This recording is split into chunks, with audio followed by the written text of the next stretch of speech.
चलिए one more question on residence status example number 4 जो आपके कॉलेज का है।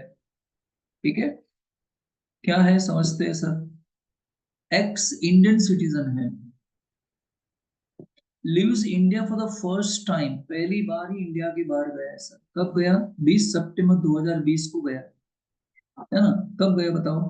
20 सितंबर 2020 को यहाँ से गया, पहली बार गया है। इसका मतलब तो ये हुआ ना कि 20 सितंबर से पहले इंडिया में था। ये 2020 कौन से साल में आने वाला है? ये हो जाएगा आपका, आएगा 2021 में।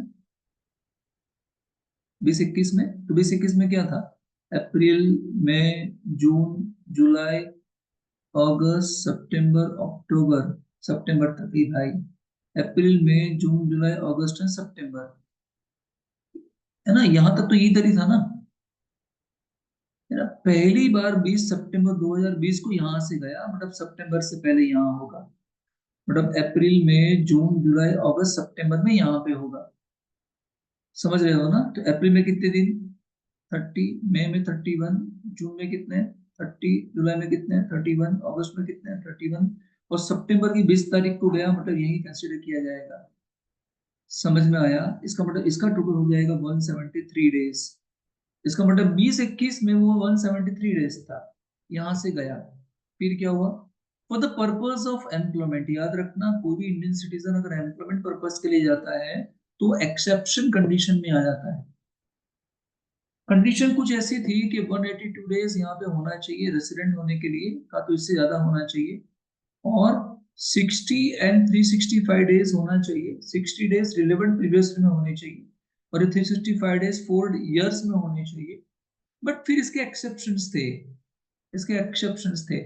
और एक्सेप्शंस में क्या था कि अगर कोई इंडियन सिटीजन है, बाहर जाता है, leaves India for the purpose of employment, तो ऐसे केसेस में ये कंडीशन आपको देखनी ही नहीं है, सिर्फ 182 डेज ही देखना है आपको। तो एम्प्लॉयमेंट के लिए गया है, he comes to India for the visit of 146 days। देखो अब ये गया था एम्प्लॉयमेंट के लिए कब? 2021 में।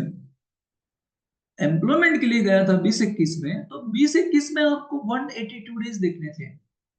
अब फिर क्या हुआ? Comes to India for a visit of 146 days on 10 April 2022 को आया, है ना। he comes to India, ठीक है। he finally comes back on 16th of May 2023। Find out residence status. तो हुआ क्या, आप जरा देखो ध्यान से। तो ये हो गया 173 डेज, कौन से साल में? 2021 में। फिर क्या हुआ, वो वापस आया था कब? कब आया था इंडिया में? 10 अप्रैल 2022 को इंडिया में आया। और ये कौन से साल में आएगा? ये आएगा 22-23 में। और यहाँ पे आया और कितने दिन ठहरा? आपको बोल दिया है 146 डेज। देखो ये बोल दिया ना 146 डेज, यहाँ हमने गिने 173 डेज, देखो ये रहे। फिर क्या हुआ? he finally comes back on 16th of May, है ना। फिर वापस कब आया बताओ वो? फिर वो कब आया, ये क्या लिखा है जरा देख लो। 16th of May में आया। कब आया? 16 मई 2023 को आया। अभी 16 मई 2023 को ये आ रहा है ना। तो ये कौन से साल में आने वाला है? ये आने वाला है 23-24 के अंदर, जो हमारा प्रीवियस ईयर है।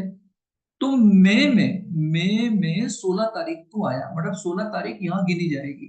मतलब मई के दिन कितने होते हैं? 31। 31 में से आगे के 15 माइनस कर देने के, तो बच्चे कितने? 16, है ना। तो मई 16, फिर जून, जुलाई, अगस्त, सितंबर, अक्टूबर, नवंबर, दिसंबर, जनवरी, फरवरी एंड मार्च। वो तो इंडिया में ही था, ये सब दिन इंडिया में था। इसका मतलब तो ये हुआ कि हमारे प्रीवियस ईयर में बेटा, हमारे प्रीवियस ईयर कौन सा था? 23-24। कौन सा? 23-24 कितने दिन का होता है?